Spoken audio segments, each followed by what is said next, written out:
This video is not intended to encourage or glorify any kind of drug use. The sole purpose of these videos is to educate you on the dangers of what these substances can do to you. Please do not do any of the acts mentioned in this video. I repeat, do not do any of the acts mentioned in this video.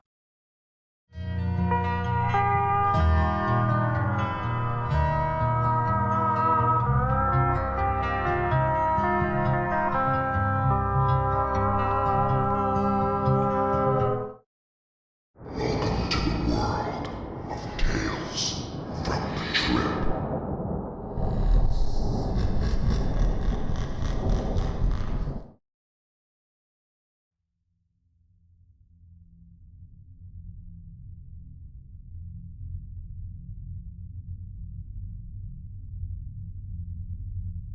Ever since I was prescribed Duloxetine, my life has followed an unfortunate set of circumstances.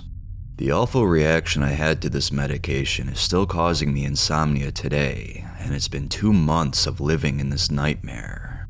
This is the story of how Duloxetine ruined my life.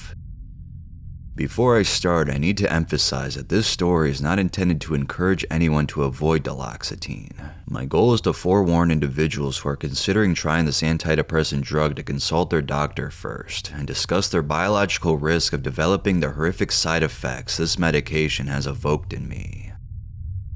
Something I've noticed is that I am someone who cannot tolerate any reuptake inhibitor drug, so I should have known better than to start a new one. Previously, I was taking Wellbutrin and venlafaxine simultaneously. I then tapered off with Prozac, which resulted in serotonin syndrome.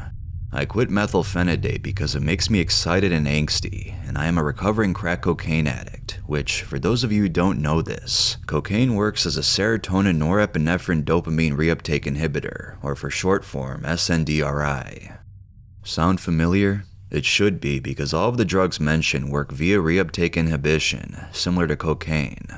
The reason I bring this up is because everyone I've smoked crack with can tolerate it better, and the duration of their high would last exponentially longer than me. Meanwhile, I crash really hard, sometimes really quickly. So thus, my theory is that regardless of whether it's pharmaceuticals or street drugs, I cannot personally tolerate any reuptake inhibitors.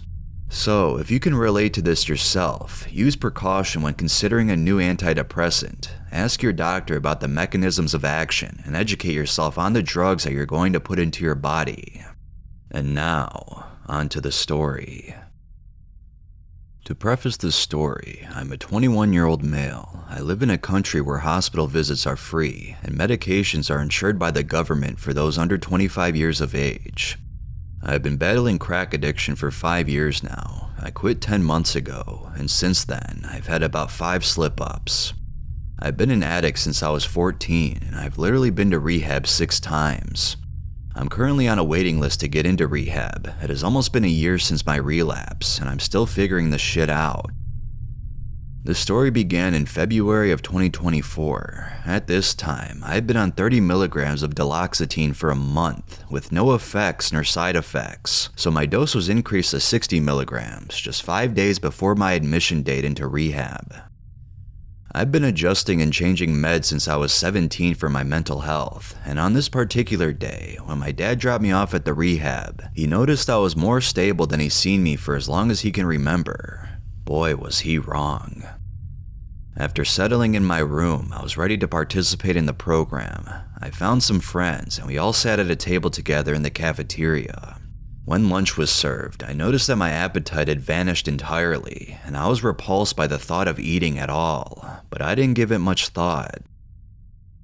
When I was in line for nighttime meds, I was very confident that my good old reliable Zolpidem 10 milligrams would warmly nuzzle me to sleep like a lullaby, as it always did. I practiced good sleep hygiene before bed, including showering, avoiding screens for 2 hours, making the bed, and taking my meds immediately before bed. After 15 minutes, I felt the Zolpidem's comforting effects. However, I was still awake an hour after taking it, which was unusual.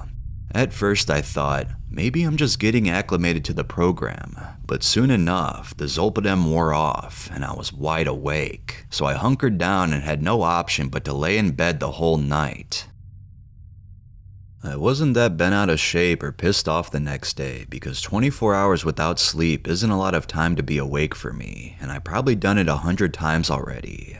Furthermore, at this time, I was prescribed a brand of 50 milligrams methylphenidate called Foquest, which has triple layer beads, designed to release 3 times throughout the day for a longer lasting extended release effect than double layer beaded XR medications like Adderall or Dexedrine.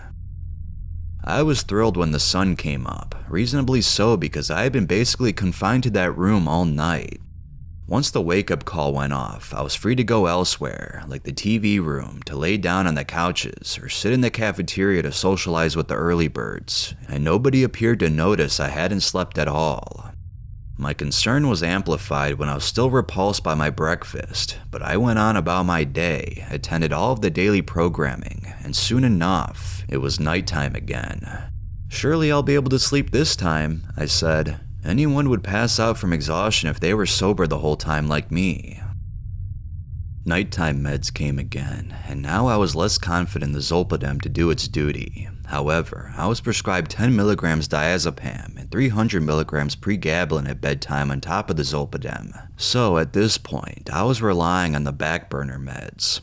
Sure enough, the meds wore off after an hour, and eventually, I called it quits again, but I knew I had to preserve my energy, so I stayed in bed tossing and turning, just trying to sleep, but to no avail. On this night, I thought to myself, maybe I'm just going through weed withdrawal, although I hadn't noticed any cravings or anything up to this point, so it never occurred to me prior. As the clock struck 6 a.m., 48 hours had gone by without any sleep. When I woke up, I was at home. Now I'm 2 hours away in the middle of nowhere. Being this far from home, and even how far I was from the nearest hospital, I grew weary. I knew that I wouldn't be able to access the psychiatric care I clearly needed. Things weren't looking good this morning. I started becoming unwell with anxiety, and my freeze would keep kicking in. I had no idea what was going on and why the fuck I couldn't eat or sleep at all. This all pissed me off because I had fought a long battle of suffering and trying to pull my shit together for 8 months so that I can get into rehab again, and of course, it backfired on me. To fill you in on those 8 months between June and February, I was put on long-term disability with the condition that I go to rehab to maintain my job, which I already had plans on doing anyway. I found a rehab with lots of praise across my country, but the waiting list was 3 months long, so I was stuck at home on the rural back roads and spent all my time living a very sedentary lifestyle until I got offered a bed. When I got there, however, I quickly felt like I was in a labor camp rather than a drug rehab. I hated every day of the 8 weeks I spent there because of the sheer overexertion and exhaustion due to the intensity of the rehab. We worked from 6 a.m. until 9 or 10:30 p.m. every single day, with very little free time. Half of the clients at the place were on parole conditions, and the other half were what we called health beds. I wasn't on parole, nor have I ever served jail time, and when I asked the parolees, every single one of them told me the exact same thing.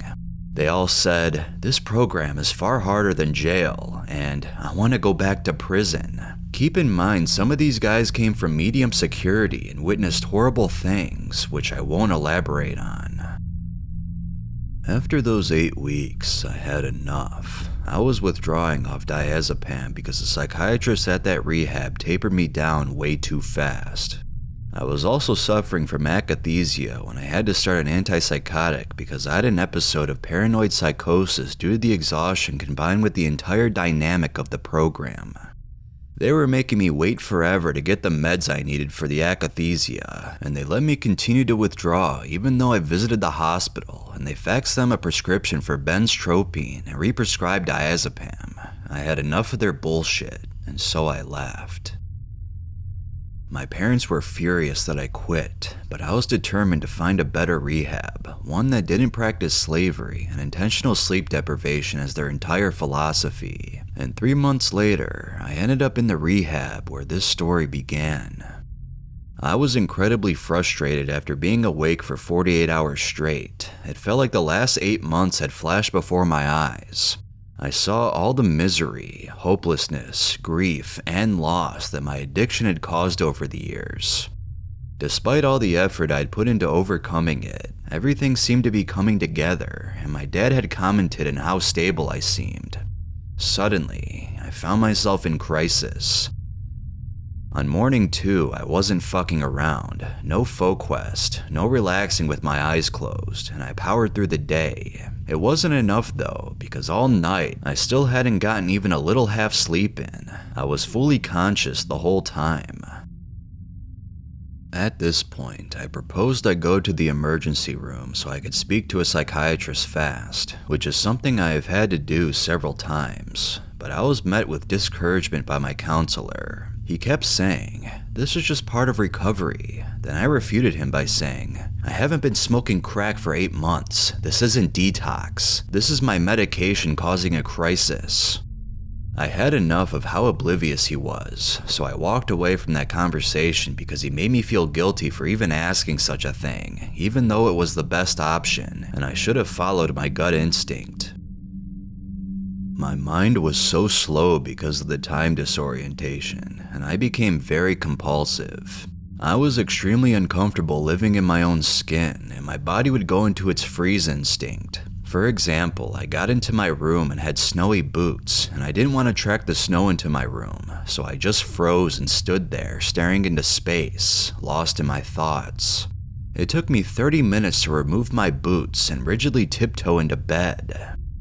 One of the rules of the rehab I was at was that you cannot refuse meds, but suddenly, in the blink of an eye, I remembered my doctor's words when he increased the Duloxetine from 30 to 60. He said, "I'm going to give you 2 30-milligram capsules, but if anything bad happens, return to 1 capsule." At that moment, I was in line to get my meds, and I realized that I had factored out everything. It was very unusual for me to have appetite suppression to this extreme, and if the weed withdrawal was the sole problem, I would have gotten poor sleep or not enough. It'd be very unlikely to have resulted in complete insomnia for 3 days straight, maybe 1, but I'd end up crashing the next night. I did factor in the new environment, but only for the first night. Another indication that I had was I had an uncontrollable urge to crack my neck constantly, which is a side effect I have had from other antidepressants, and indicates the dose is too high or something adverse is happening. I told the nurse I was choosing to lower my dose without their permission, and she vaguely warned me, saying, "Well, part of being in this program is taking your meds." I just shrugged it off, not understanding what she was alluding, but I wasn't going to go through this torture any longer. This was on a Friday, so all the weekday staff in charge of the rehab left, and the weekend staff were there until Tuesday because it was a long weekend. On the 4th night, I anticipated a repeat of the same routine, and despite my efforts, I couldn't fall asleep.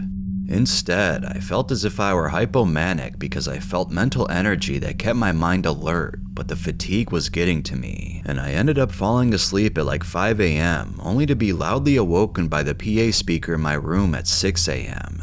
And when I woke from this, I was sure as hell pissed off because I felt so much worse than before, but the good thing was it was the weekend, which meant free time all day. After the fucking megaphone in my room awoke me into shock, I stumbled out of bed, staggering, not so far as tripping over my feet yet, but needless to say, things were getting terrible given that in 4 days, I had slept 1 out of the other 95 hours. This morning at breakfast, I confirmed my theory that duloxetine was causing these side effects because I began eating more and slowly regained my appetite. So, on day 4, I was losing myself after that 1-hour nap that destroyed me, but the straw that broke the camel's back was a song I heard coming from the next room over, and I had the worst panic attack of my life, because it was a song that my evil ex-girlfriend involved in my last relapse would play while we smoked crack together, so, of course, it caused flashbacks. At this point, I had no composure left. I ran down the hall, went outside, and started hitting my head off a brick wall until it bled. I was stopped in the act, and the staff had to call the ambulance. I knew I was the most isolated hospital I'd ever been to when I arrived, and they told me they literally had no psychiatrists. Eventually, after waiting for a doctor, I had to explain everything all over again because the ambulance driver didn't hand off any of the info I'd given them in the ambulance, and I almost didn't get any help. The nurse walked in and said, "How can I help you?" I was in shock and didn't realize yet that she didn't know anything about me, but even after I explained that I'd been awake for 4 days straight because of a medication, she just looked at me and said, "Well, you seem fine to me." This made me really angry at the world. She just thought I was high since she knew I had addiction issues, but after talking with her and the doctor, I said, "It seems as if you guys think I'm high." They both just looked at each other, and from then on, I could tell they believed me. We talked, and I suggested we add 25 milligrams of Seroquel, so the doctor sent me back to the rehab with a week's worth in a bottle. After I got back to the rehab, it was time for bed again, and thankfully, I got some sleep that night. The sleep wasn't restful enough, so I was still loopy and anxious. However, I continuously regained my appetite, which made me feel better. The following 2 nights, I managed to sleep through, and my eating habits were much more natural than before. I was starting to think my sleep was returning to normal. I began feeling like everything would be okay, but when I got up Tuesday morning, after 7 days of torture, I thought I had suffered enough. I was wrong because the staff in charge returned and they concluded that I needed to be medically discharged from the rehab and I had 15 minutes to gather my shit and leave. I was under the impression I could reapply when I got home. When I called, the intake coordinator said I had to wait 3 months before reapplying. After hearing this, I felt hopeless, so I started digging. I discovered that I could call the clinical director of the rehab and make a formal complaint. So I called her up, and after I explained how much I wanted to return, she decided that all I would need to reapply would be a note from my doctor explaining that I'm medically stable on my meds. I was thrilled to hear this, and furthermore, I didn't have any problem sleeping anymore, so I was confident that I'd get the letter I needed to return. When I called my doctor, I didn't need Seroquel anymore because my sleep had returned to normal. I was having a lot of agitation and discomfort, so my doctor switched me from diazepam to clonazepam to give me the best opportunity for success upon returning to rehab. I don't remember the following 9 days after, but on March 2nd, it hit me again, and I could no longer sleep without medication, nor could I eat anything without forcing myself. In a sleep-deprived state the next day, I made the poor decision to go into my parents' closet where they hid medication and stole 15 10-milligram diazepams. So that night I took 90 milligrams just so I could sleep. The next night rolled around and I took 60 milligrams and couldn't sleep at all. My grandfather lives next door and has always been helpful to me when I have insomnia. He sometimes would give me 15 milligrams of oxazepam, so I went home and took it and just sat there and still couldn't sleep. In a drunken state from all the benzos, I lost my inhibitions, had enough of the insomnia, and was ready to die for the first time in my life. I decided I was ready and attempted to gulp back all my pills, knowing I would end up in a coma or dead. I found over 2 months worth of pregabalin. I take 600 per day, so there were approximately 35 grams. There were also about 150 milligrams of diazepam that hadn't been returned to the pharmacy, a month's worth of clonazepam, so about 45 milligrams. I had probably 500 milligrams of methylphenidate and maybe 100 milligrams of zolpidem and some other stuff I can't remember. I had to get past my mom first because she was in the way of the closet, so I walked by casually, grabbed the bag, and tried to get past her. She gripped it, and I didn't want to be aggressive with my mom, so I let go. She was traumatized by my behavior and quickly dialed 911. I was so remorseful for what I did to her, so I jumped over the railing down a flight of stairs, but landed on my 1 foot and just fell up the stairs and was barely injured. When I got to the hospital, they ended up giving me 50 milligrams of Seroquel, and somehow, I managed to fall asleep. When I woke up, they contacted my parents and they didn't want me to come home and needed a break, so I went directly to a crisis center from the hospital.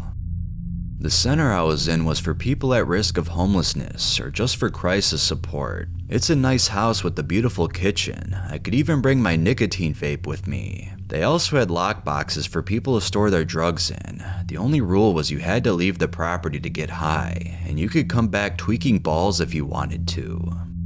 When I arrived, I was so drugged up from all the benzos that I stumbled around everywhere and had to use the elevator. The first night was pretty easy, even though I didn't sleep because I could vape outside whenever I wanted, and other people were awake all night that I could talk to. This made it much easier to remain calm since I wasn't confined to my room this time. My doctor was away for the week, so out of the kindness and love in my dad's heart, he took me to a walk-in clinic to get some trazodone. The clinic doctor only gave me 25 milligrams, which was not nearly enough because by this point, my sleep threshold was substantially higher. That night, I combined it with 2.5 milligrams of clonazepam and zolpidem, but it was useless, and I stayed awake. On night 3 at the center, I managed to get 3 hours of broken up sleep from 6 a.m. to 9 a.m. I was sleeping so lightly that I had a hypnagogic hallucination, which is a type of hallucination where you're on the cusp of waking up. It felt like I was on DMT for a couple seconds, and then I woke up. I had enough. I was skeptical, but decided to stop taking the Cymbalta because I was living on protein shakes and could barely eat a small yogurt. I was sitting at the table crying because I just wanted to eat.